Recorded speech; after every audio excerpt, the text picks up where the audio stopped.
ta ṣàlàyé ń bẹ̀ òun náà ni pé gbogbo ẹni tó bá ní yá ṣéwù tó sì mọ̀ yí pé ká máa pe ẹni tí kò kì í ṣe ọlọ́run ọba ẹbọ ni ọmọ ẹlẹ́bọ lápè tí ọba máa ṣàlàyé fún alijahilu yu'allam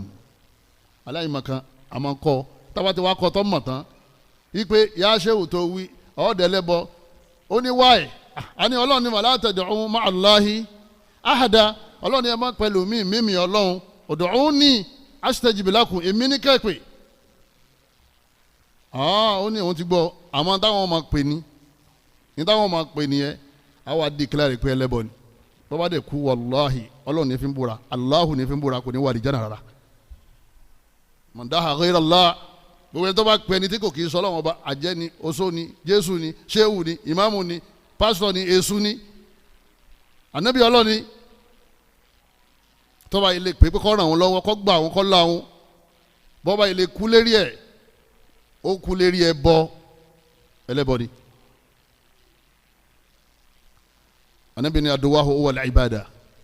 ànábì ní àdúrà tẹ́ ń ṣe tẹ́ ẹ máa ń pè pé ràn mí lọ́wọ́ yẹn ànábì ní ìbádà ni o ẹ̀sìn ni o wala yushrik bi ibadati rabbihi ahada ẹ̀rí ni ẹ máa kó fún wọn bẹ́ẹ̀ lọ́n lè fi wọ́n mọ̀nà ọlọ́wọ́n bá ní